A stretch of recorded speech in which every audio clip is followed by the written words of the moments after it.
Hi friends, welcome to my magical hands. சுரக்கான்னு சொன்ன உடனே எல்லாருக்கும் ஞாபகத்தில் வர்றது சுரக்காய் கூட்டு தாங்க. ஆனால் சுரக்காய் வச்சு அருமையான ஒரு சப்பாத்தி பண்ணலாம். இன்றைக்கி நம்ம சேனலில் சுரக்காய் சப்பாத்தியும் அதுக்கு தொட்டுக்க புதினா பூந்தி ரைத்தாவும் தாங்க பார்க்க போகிறோம். வாங்க வீடியோக்குள்ளே போகலாம். சுரக்காய் சப்பாத்தி செய்கிறதுக்கு தேவையான பொருள் என்னென்னு பார்த்துடலாம். 2 கப் கோதுமை மாவு, 1 கப் துருவின சுரக்காய், அதாவது சுரக்காயை தோல் எடுத்துட்டு உள்ளே உள்ள விதையோட கேரட் துருவதில் போட்டு துருவி எடுத்துக்கோங்க.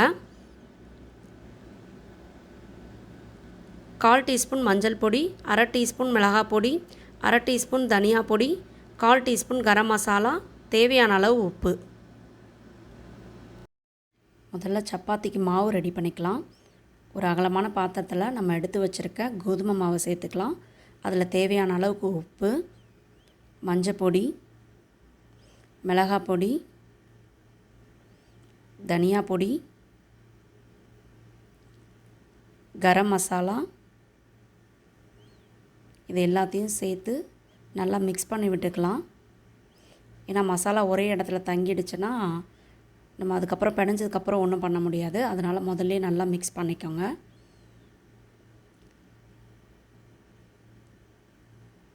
அடுத்து நம்ம துருவி வச்சுருக்க சுரக்காய் இதில் சேர்த்துக்கலாம். அந்த தண்ணியோடு அப்படியே சேர்த்துக்கோங்க. ஏன்னா முதல்ல நம்ம தண்ணி எதுவுமே ஆட் பண்ணக்கூடாது. மோஸ்ட்லி இதில் இருக்க தண்ணியே நமக்கு போதுமான அளவுக்கு இருக்கும். சுரக்காயில் பார்த்திங்கன்னா தண்ணி சத்து ரொம்ப அதிகம். அதனால் உடம்பை வந்து ரொம்ப குளிர்ச்சியாகவே வச்சுருக்கோம். வெயில் காலத்துலலாம் வந்து நம்ம சுரக்காய் எடுத்துக்கிட்டோன்னா ரொம்ப ஹெல்ப்ஃபுல்லாக இருக்கும். அதே போல் உடல் எடையை குறைக்கணும்னு நினைக்கிறவங்களும் தாராளமாக சுரக்காவை சேர்த்துக்கலாம். சுரக்காவை கூட்டாக பண்ணி சாப்பிட்டிங்கன்னா நிறைய பேருக்கு பிடிக்காது. நீங்கள் இந்த மாதிரி சப்பாத்தி பண்ணி சாப்பிட்டு பாருங்கள், ரொம்ப டேஸ்ட்டாக இருக்கும். கண்டிப்பாக குழந்தைங்களுக்கு பிடிக்கும்.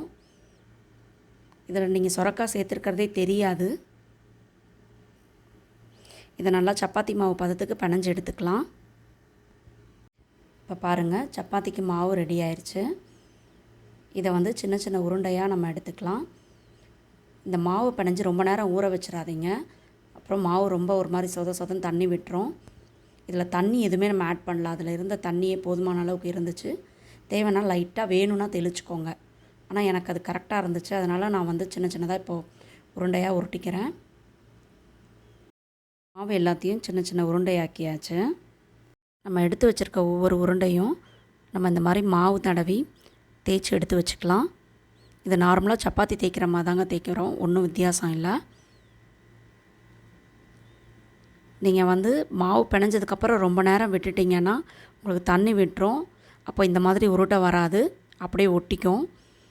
நீங்கள் மாவு பிணைஞ்ச உடனே வந்து நீங்கள் திரட்டி சுட்டுருங்க.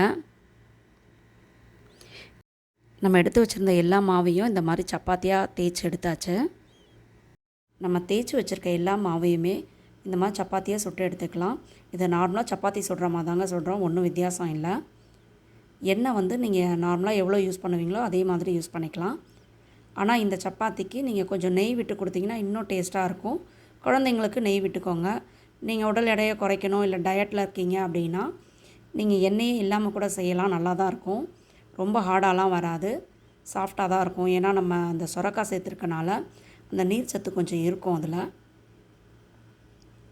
இந்த சுரக்காய் சப்பாத்திக்கு தொட்டுக்க புதினா பூந்தி ரைத்தா செய்யலாம். அதுக்கு ஒரு கைப்பிடி அளவுக்கு புதினா எடுத்துக்கோங்க. அடுத்து 1/2 கைப்பிடி அளவுக்கு கொத்தமல்லி எடுத்துக்கோங்க. அதில் ஒரு பச்சை மிளகாய் சேர்த்துக்கோங்க. காரம் ஜாஸ்தி வேணுன்றவங்க இன்னொன்று கூட சேர்த்துக்கலாம். நான் வந்து 1 போதுன்னு 1 சேர்த்துருக்கேன். இஞ்சி விருப்பப்படுறவங்களும் சேர்த்துக்கலாம். இதில் இது எல்லாத்தையும் கொஞ்சமாக தண்ணி விட்டு ஒன்றும் பாதியமாக அரைச்சி எடுத்துக்கலாம். புதினா கொத்தமல்லி அரைச்சோம் இல்லையா, அதில் 1 டீஸ்பூன் தயிரை மட்டும் சேர்த்து நல்லா நைஸாக அரைச்சி எடுத்துக்கலாம். ஒரு பாத்திரத்தில் 1 கப் தயிர் எடுத்துக்கோங்க. அதில் தேவையான அளவு உப்பு சேர்த்து நல்லா இந்த மாதிரி பீட் பண்ணி எடுத்துக்கோங்க. எந்த கட்டியுமே இருக்கக்கூடாது. அது மாதிரி நல்லா பீட் பண்ணி எடுத்துக்கோங்க. ஏன் இதை நம்ம மிக்சியில் போட்டு அடிக்கக்கூடாதுன்னா, நீங்கள் அந்த மாதிரி அடிச்சிங்கன்னா ரொம்ப தண்ணியாயிரும். இப்போ நீங்கள் தொட்டு சாப்பிட்றதுக்கு அது கரெக்டாக இருக்காது. அதனால் இந்த மாதிரி பீட் பண்ணி எடுத்துக்கோங்க. நம்ம பீட் பண்ணி வச்சுருக்க தயிரில் ஒரு 1/2 டீஸ்பூன் சாட் மசாலா சேர்த்துக்கலாம். இந்த சாட் மசாலா சேர்த்திங்கன்னா ரொம்ப டேஸ்ட்டு சூப்பராக இருக்கும் இந்த பூந்தி ரைத்தாக்கு. சப்போஸ் உங்கள்கிட்ட சாட் மசாலா இல்லைன்னா கரம் மசாலா சேர்த்துக்கோங்க. அது கூட கொஞ்சம் டேஸ்ட் நல்லா தான் இருக்கும். ஆனால் ரா ஸ்மெல் நிறைய பேருக்கு பிடிக்காது. அதுக்காக தான் நான் சாட் மசாலா சேர்த்துருக்கேன். இதையும் நல்லா மிக்ஸ் பண்ணிக்கோங்க. அடுத்து அந்த தயிரில் நம்ம அரைச்சி வச்சுருந்தோம் இல்லையா, புதினா கொத்தமல்லி எல்லாம் சேர்த்து அந்த விழுதை சேர்த்து அதையும் நல்லா மிக்ஸ் பண்ணி எடுத்துக்கோங்க. நீங்கள் வந்து பீட் பண்ணனால உங்களுக்கு வந்து ஈவனாக மிக்ஸ் ஆயிரும் அந்த விழுதும். இதே நீங்கள் பீட் பண்ணாமல் அப்படியே சேர்த்திங்கன்னா அங்கங்கே தயிர் கட்டி கட்டியாக தெரியும். இதை நல்லா மிக்ஸ் பண்ணி எடுத்துக்கோங்க.